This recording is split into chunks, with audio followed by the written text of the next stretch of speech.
Anong unit, sir? Bili, 15. Battery. Apo. Lubo na, no? Oo, Tumaba. lubo. Replacement na. Oo. Ilang months lang daw. Kusa nang umangat ang takip. Umangat na. Bumuka lang siya, inangat ko, sinignan ko, sinilip ko lang. Oo nga. Lubong-lubo na, tumaba Kaya na. gano'n, no? Ano yan? Hindi yan, Hindi, original. replacement talaga, ganun yan. Ganun. Convert natin to sa orig para hindi talaga siya lulubo. Sige po, magkano naman? Sige.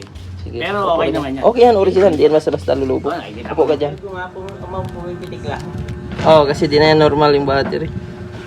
Laki na ng lubo eh. Alas iangat niya.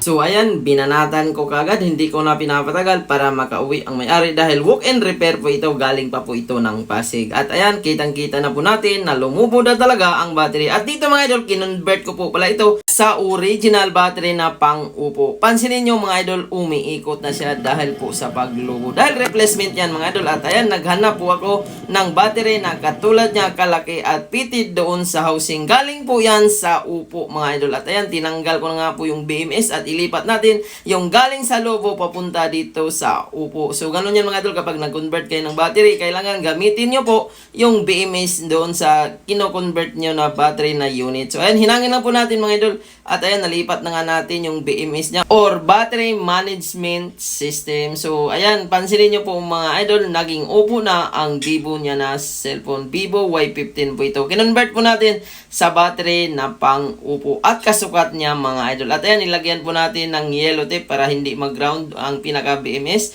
So, ito po yung dati mga idol at ito na po yung ipapalit natin. Galing lang po ito sa unit at sikanhan mga idol. Mas the best pa rin ang mga original kahit ma-overcharge yan. Hindi po yan basta-basta lumulubo. At ayan, fitted naman po doon sa housing. Next step, dikitan po natin ang battery para hindi mauga-uga. Gamit po tayo ng adhesive tape. Para in case mahulog-hulog, hindi mapupunit ang pinaka-flex ng battery. So ayan, salpak na natin. At ayan mga idol, from Vivo to Oppo na ang battery. Pwede naman yan mga idol via convert. Basta gamitin nyo lang po ang BMS niya or yung salpakan ng battery. At i-charge natin at tingnan natin kung okay at gumagana naman mga idol. Nag-charge po siya pero dahil lubat ito, dahil na-stack po ang original battery.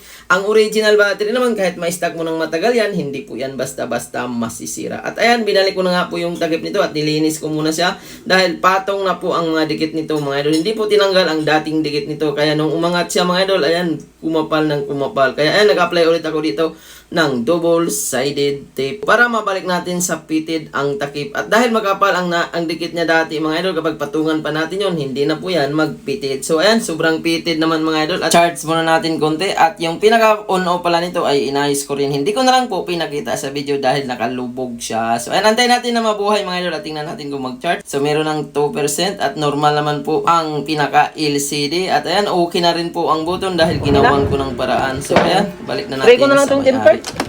Bali, ano lang bayar mo? Yung battery lang. Ba't video mali? Medyo maliit siya. Okay lang. B15 Pro pala to. Nilagay ko pa yung sa'yo, B15 lang. B15 Pro? Nilagay kong tempered. Full load pa naman. Check mo muna. Yan na may on-off. Nilibre ko kasi pagawa yung on-off dyan. Medyo malambot na.